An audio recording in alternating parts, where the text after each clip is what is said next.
Hello दोस्तों, स्वागत है आपका हमारे चैनल RLS एजुकेशन में। दोस्तों, आज हम बात करेंगे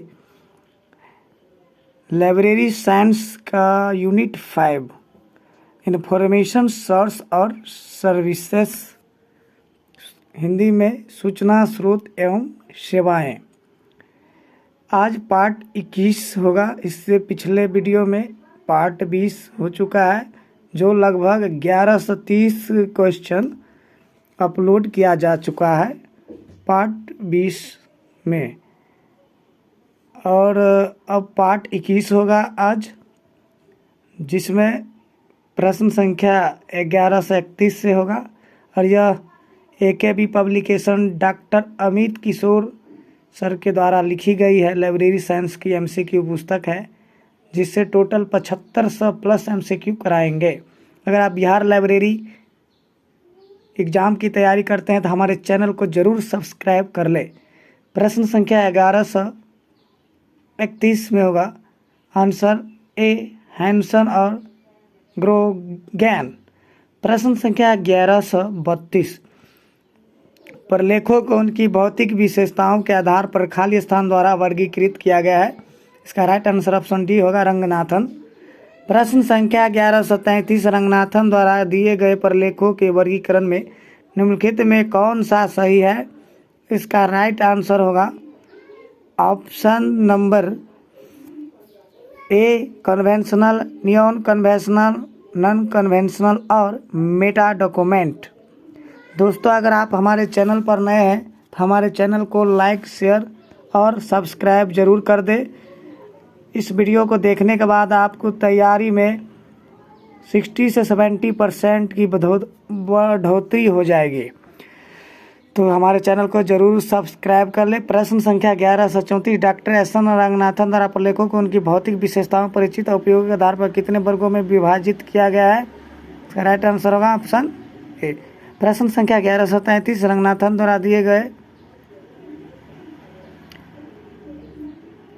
प्रश्न संख्या 1135 निम्नलिखित में से कौन सा डॉक्टर SR रंगनाथन द्वारा वर्गीकृत एक पारंपरिक प्रलेख नहीं है? इसका राइट आंसर होगा ऑप्शन डी, स्टैंडर्ड्स। प्रश्न संख्या 1136 रंगनाथन के अनुसार निम्नलिखित में से कौन सा एक नव पारंपरिक दस्तावेज न्यू कन्वेंशनल है? Right answer option D, standards. प्रश्न संख्या 1137 सूचना स्रोतों को प्राथमिक और द्वितीयक प्रलेखों में किसने वर्गीकृत किया था? इसका right answer option B, Hanson. अगला प्रश्न है, किसने सूचना स्रोतों को प्राथमिक, द्वितीयक और तृतीयक दस्तावेजों में वर्गीकृत किया है? इसका राइट आंसर होगा ऑप्शन सी, ग्रोगैन ने। प्रश्न संख्या 1139 ऐसे दस्तावेज जो नए ज्ञान या मूल शोध के प्रथम प्रकाशित अभिलेखों का प्रतिनिधित्व करते हैं कहलाते हैं प्राइमरी डॉक्यूमेंट। प्रश्न संख्या 1140 निम्नलिखित में से सूचना का कौन सा स्रोत प्राथमिक सूचना स्रोत का उदाहरण नहीं है? इसका राइट आंसर होगा ऑप्शन डी, इंसाइक्लोपीडिया। प्रश्न संख्या 1141 निम्नलिखित में से सूचना का कौन सा स्रोत प्राथमिक स्रोत का उदाहरण है? Right answer option D, patents. प्रश्न संख्या 1142 निम्नलिखित में से सूचना का कौन सा स्रोत द्वितीयक सूचना स्रोत का उदाहरण नहीं है? इसका राइट आंसर होगा ऑप्शन डी, डायरेक्टरीज।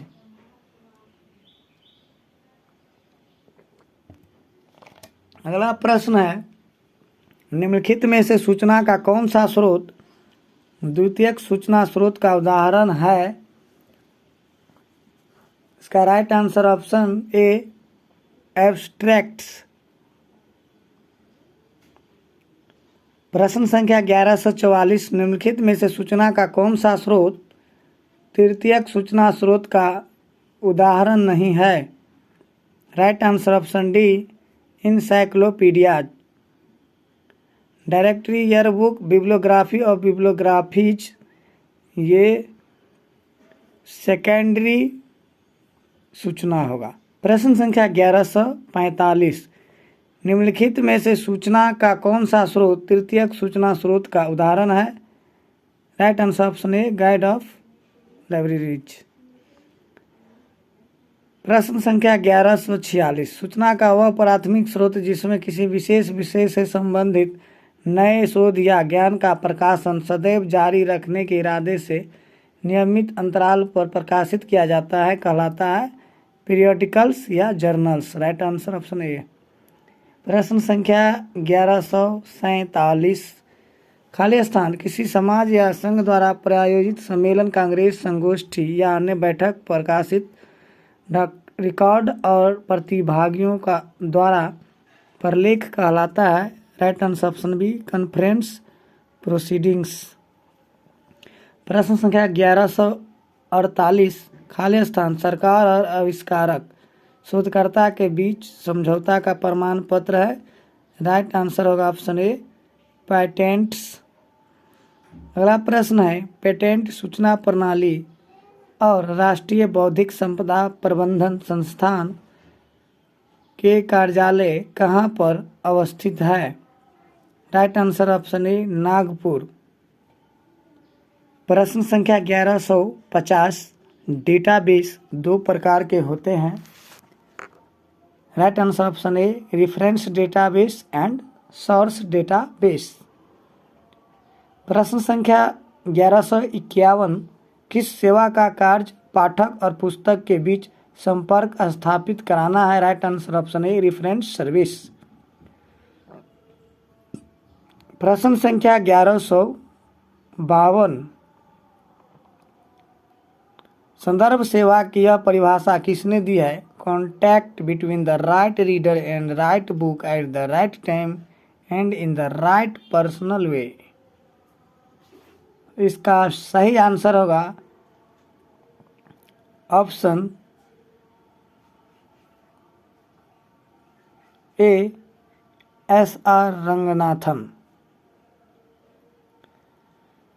प्रश्न संख्या 1153, डॉक्टर एस.आर. रंगनाथन ने संदर्भ सेवा के कार्य और उद्देश्यों के आधार पर इसके दो प्रकारों की पहचान की, जो है? Right answer option A, ready reference and long range reference service. प्रश्न संख्या 1154,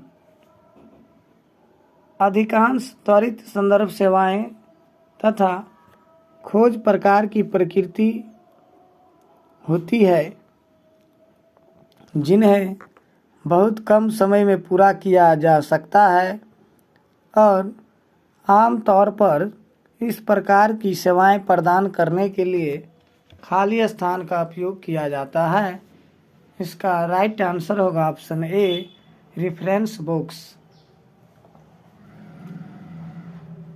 प्रश्न संख्या 1155, निम्नलिखित में कौन सी संदर्भ पुस्तक नहीं है? तो राइट आंसर ऑप्शन डी होगा, मैगजीन नहीं है। प्रश्न संख्या 1156, दीर्घकालीन संदर्भ सेवा के बारे में कौन सा कथन सही नहीं है?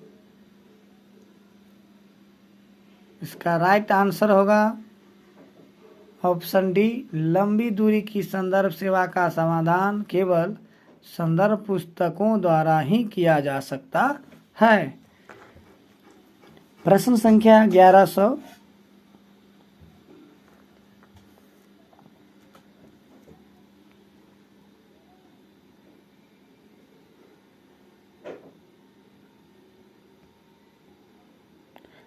दोस्तों अगर आप हमारे चैनल पर नए हैं तो हमारे चैनल को सब्सक्राइब कर ले।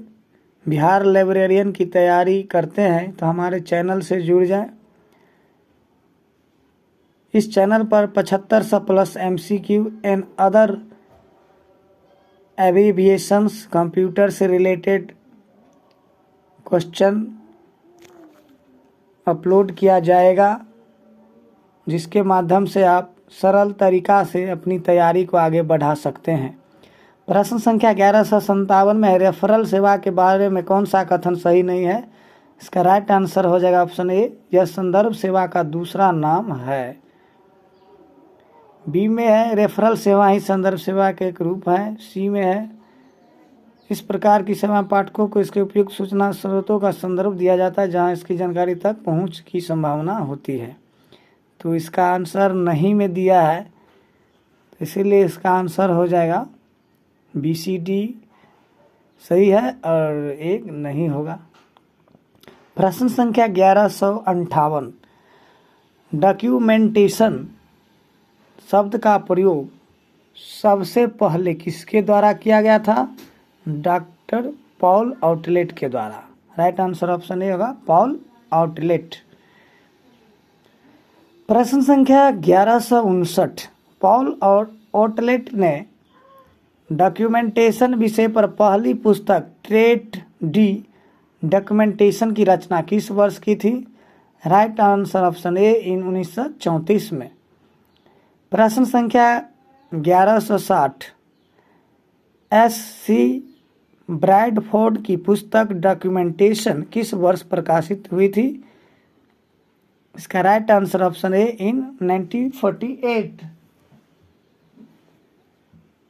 प्रश्न संख्या 1161, डॉक्यूमेंटेशन और पुस्तकालय सेवाओं के इसके संबंध का अध्ययन करने वाले पहले विद्वान कौन थे?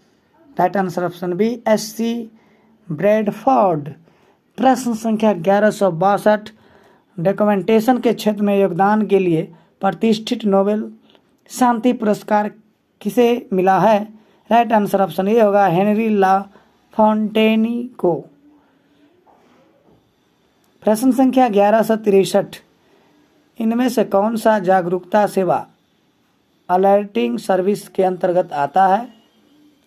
राइट आंसर ऑप्शन ए होगा CAS एंड SDI। प्रश्न संख्या 1164 में दिया है पुस्तकालय एवं सूचना केंद्रों द्वारा पाठकों की नवीनतम जानकारी के साथ कौन सी सेवा प्रदान की जाती है? राइट आंसर ऑप्शन ए होगा करेंट अवेयरनेस सर्विस। CAS का फुल फॉर्म होगा करेंट अवेयरनेस सर्विस। प्रश्न संख्या 1165, इनमें से कौन सा करंट अवेयरनेस सर्विस का एक प्रकार नहीं है? राइट आंसर ऑप्शन डी होगा डॉक्यूमेंट डेटाबेस नहीं है, और तीनों आंसर सही है। Research in progress bulletin, current awareness list, newspaper clipping service. ABC right होगा, लेकिन क्वेश्चन में कहा गया नहीं है, तो ऑप्शन डी होगा डॉक्यूमेंट डेटाबेस। प्रश्न संख्या 1166 में कौन सा करेंट अवेयरनेस के प्रकार है? तो राइट आंसर होगा option a content bye journals. प्रश्न संख्या 1167, पुस्तकालयों द्वारा चयनित पत्रिकाओं की विषय वस्तु को मिलाकर एक बुलेटिन तैयार किया जाता है और सदस्यों के बीच वितरित किया जाता है, यह कहा जाता है? Right answer option A contents by journals होगा।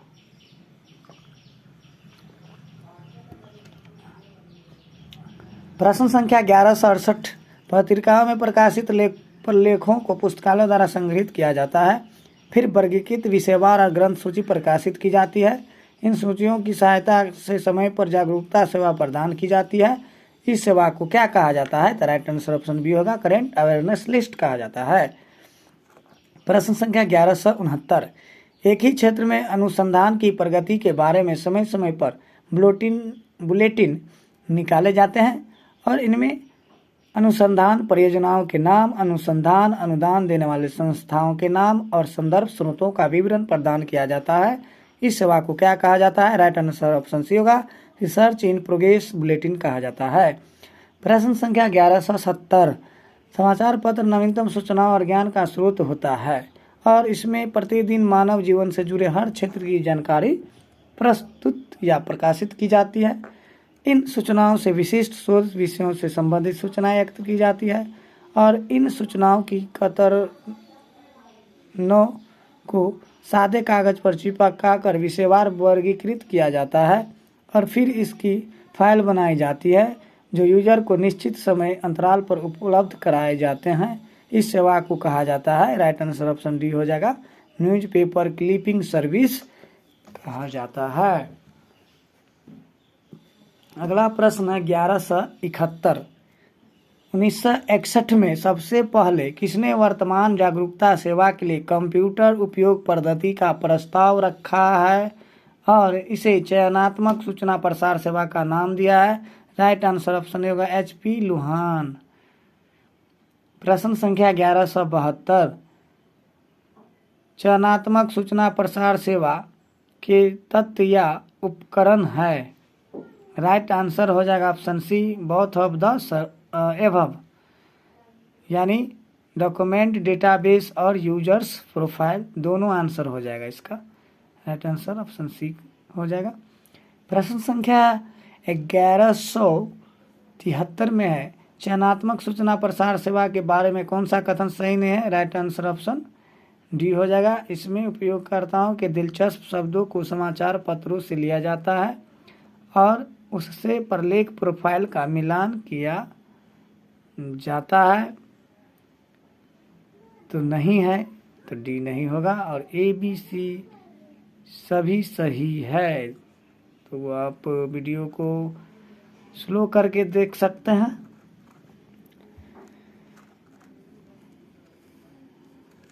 अगर आपका हमारा वीडियो अच्छा लगता है तो हमारे वीडियो को लाइक ज़रूर कर दें।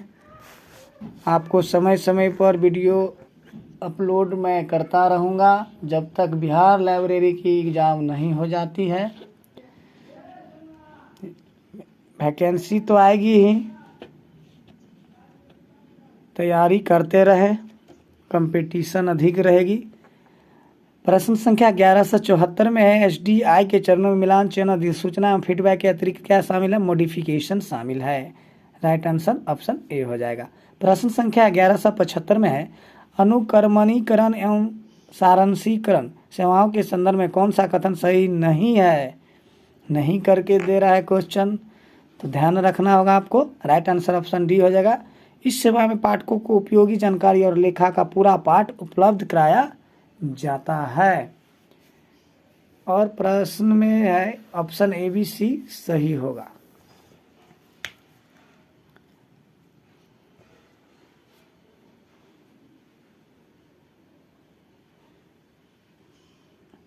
ऑप्शन ए में है, देख सकते हैं। बी में है, अनुक्रमणीकरण सेवा के उपयोगकर्ताओं को दस्तावेजों यानी प्रलेखों का ग्रंथ सूची विवरण प्रदान किया जाता है, सही है। सी भी सही है, सारांशीकरण सेवा में उपयोगकर्ता को प्रलेखों के ग्रंथ सूचीकरण के साथ दस्तावेजों का सार भी प्रदान किया जाता है और इस सेवा में पाठकों के लेखों की उपयोगी जानकारी और सारांश प्रासंगिक किया जाता है। तो ये सब सही था, लेकिन कह रहा है नहीं है, तो ऑप्शन डी हो जाएगा।